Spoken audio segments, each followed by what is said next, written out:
Did Jesus bring the law of Moses to an end? Some modern teachers would have you believe that he did. But as we've learned in the previous two videos, Jesus commanded us not even to think that he came to do that. He said that he did not come to abolish the law or prophets, but instead came to fulfill them, that is, to teach and demonstrate the correct way to obey them. Moreover, he said that the whole law of Moses will remain in effect for as long as heaven and earth exist. And now, in Matthew 5:19, he demands that his followers should therefore be keeping the law of Moses. As Dale Allison writes, quote, Matthew 5:19 elaborates on 5:18 in a way reminiscent of how the latter elaborates on 5:17. If all of the law remains in force, then all of the law must be obeyed. In this video, we will explore Matthew 5:19. We will unpack Jesus' warning against disregarding the Torah's commandments and his call to be great in the kingdom by doing and teaching the commandments. We interrupt this program to bring you this important message. I, David Wilber, have written a new book. But this isn't just any book. It's a deep dive into what Jesus meant when he said he came to fulfill the law. Spoiler alert, fulfilling the law doesn't mean shredding it like a government conspiracy. Whoa, that sounds amazing, but why is this book relevant to me? Great question. The insights you'll gain from this book will teach you the secrets of the universe, reveal the location of the Ark of the Covenant, and teach you how to write the perfect love song to win over your crush. Okay, not really, but you will learn about Jesus' perspective on the law of Moses and how his followers should relate to it. This knowledge will help you win many debates with your antinomian acquaintance from high school who comments on all your Facebook posts. Seriously, this book is packed with extensive research and citations that will fill the hearts of Bible nerds worldwide, gain a solid grasp of this passage, and build a firm foundation upon the rock. No, not Dwayne Johnson, though he's definitely more solid than your typical antinomian arguments. It's time to set the record straight about how Jesus fulfilled the law. Order your copy today. Whoever relaxes versus whoever does and teaches. In Matthew 5:19, Jesus warns against relaxing the commandments. Moreover, he urges his followers to be great in the kingdom of heaven by doing and teaching the commandments. Therefore, whoever relaxes one of the least of these commandments and teaches others to do the same will be called least in the kingdom of heaven, but whoever does them and teaches them will be called great in the kingdom of heaven. What did Jesus mean when he warned against relaxing the commandments? Well, the Greek word for relaxes, luo, in this verse is related to the word abolish, kataluo, in Matthew 5:17, and it similarly carries the sense of repeal, annul, abolish. Essentially, Jesus says that since he did not come to nullify or disregard the law of Moses, neither should his followers. In fact, Jesus goes on to say that one's status in the kingdom, that is, whether one will be great or least, is determined by whether one obeys and teaches the least of the commandments. What does it mean to be great or least in the kingdom? Well, this notion of greater and lesser status within the kingdom of heaven is discussed elsewhere in Matthew's gospel, and it does not imply that the one who disregards the least of the commandments will be excluded from the kingdom entirely. Rather, Jesus is talking about heavenly rewards, or lack thereof. As Noel Rabanowitz writes, quote, "To be least in the kingdom therefore means to receive little or no reward in the kingdom. These are individuals who have remained faithful to the Torah, but just barely." In contrast, the one who does and teaches the commandments will be great. He will receive more heavenly rewards. Thus, in the strongest terms, Matthew 5:19 emphasizes that followers of Jesus must not dismiss any aspect of the law as insignificant. The whole law remains valid and authoritative. As Craig Keener writes, quote, "Jesus' point in 5:19 is the same as that of other Bible teachers in his day. One cannot pick and choose among the commandments, but must obey them all." Which commandments? When Jesus mentions the commandments in Matthew 5:19, is he referring to the Torah's commandments?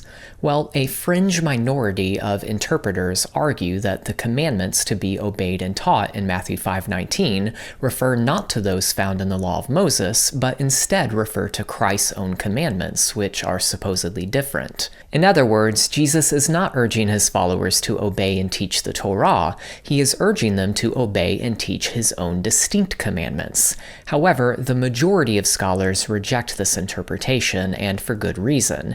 Even R.L. Solberg, who is no fan of pronomian theology, is forced to admit that the text simply does not support this conclusion. Why does the context preclude the idea that Jesus is introducing new commandments that are separate from those found in the Torah? Well, first, as Rabbanowitz points out, the term law in the previous verse is the antecedent of the word these in verse 19. So when Jesus refers to these commandments, he is talking about the commandments contained in the law of Moses that he just mentioned one verse earlier. Moreover, in Matthew's Gospel, the word commandment consistently pertains to the law of Moses. Hence, interpreters should assume that it means the same thing in Matthew 5:19. Finally, as Stephen Stiles argues, the least of the commandments refers back to the iotas and dots in verse 18, and the term relaxes refers back to abolish in verse 17. There is a wordplay going on here. Again, Jesus is saying that since he did not come to abolish the law and prophets, neither should his followers. Instead, they are to fulfill the law and prophets, just like he did. They do that by doing and teaching the commandments rather than relaxing or abolishing them. So the law from verses 17 and 18 is the same as the commandments from verse 19. Therefore, in light of the context, the phrase "these commandments" in Matthew 5:19 is best understood as a reference to the commandments found in the law of Moses. But what about the so-called antitheses in Matthew 5:21 through 48? That is, all those passages that start with, "You have heard it said this, but I tell you this." Don't these verses suggest that Jesus is introducing his own commandments to replace the law of Moses? Again, while a small minority of interpreters have made this argument, Jesus' statement in Matthew 5:17 makes that interpretation impossible. As we learned in the first video, Jesus explicitly prohibits his listeners from thinking that his teachings abolish the law. He said that he did not come to nullify the law or prophets. So if we interpret Matthew 5:21 through 48 to mean that Jesus is pitting his own teachings against the teachings of the Torah, then we are violating his direct order in verse 17 when he said that we shouldn't even think that he came to abolish the law and the prophets. If Jesus is not contrasting his teachings with the law of Moses in Matthew 5:21 through 48, what exactly is he contrasting them with? Well, according to Stephen Stiles, Jesus' antithetical sayings are, quote, directed at the interpretation of the scribes and Pharisees. That is, Jesus is not opposing the Torah itself. Rather, he is opposing the scribes and Pharisees' inferior teachings on the Torah. As Stiles explains, quote, when the Matthean Jesus refers to what the crowds have heard, he is quoting the Torah as it is insufficiently interpreted by the scribes and Pharisees. Jesus condemns the inadequate righteousness of the Pharisees in verse 20, right before he starts into his teachings in verses 21 through 48. He then follows those teachings with yet another condemnation of the Pharisees' quote-unquote righteousness in Matthew 6, 1 through 18. As Stiles remarks, quote, the antitheses are sandwiched between polemics against the scribes and Pharisees. Hence, it is clear from the context that Jesus is contrasting his teachings with the Pharisees' teachings, not with the law and prophets. In chapter 3 of my book, I go through each of Jesus' antithetical sayings in Matthew 5:21 through 48, and I demonstrate that Jesus does not overthrow the law in any of these teachings. Instead, he explains the law. That is exactly what he said he came to do in Matthew 5:17. He did not come to abolish the law or prophets, but came to fulfill them. The scribes and Pharisees, on the other hand, are the ones who abolish the law, and that is what Jesus demonstrates in Matthew 5 verses 21 through 48. In conclusion, in Matthew 5:19, Jesus warns his followers not to disregard the law of Moses and urges them to obey and teach it. While some have argued that the phrase "these commandments" in Matthew 5:19 refers to Jesus' own distinct commandments rather than those found in the law of Moses, there is no textual support for this idea. The antitheses in Matthew 5 verses 21 through 48 do not pit Jesus' teachings against the Torah, but rather against the teachings of the religious leaders in his day.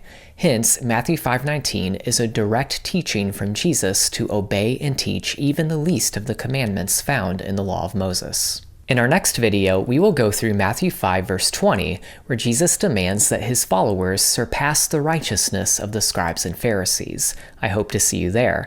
And, by the way, if you are interested in further study on this passage, consider getting my short book, How Jesus Fulfilled the Law, a pronomian pocket guide to Matthew 5 verses 17 through 20. Until next time, blessings and shalom.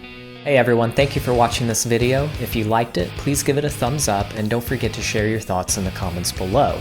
If you want to see more content like this, I want to invite you to subscribe to my channel. Also, don't forget to hit that little bell so that you'll be notified when new videos like this are released.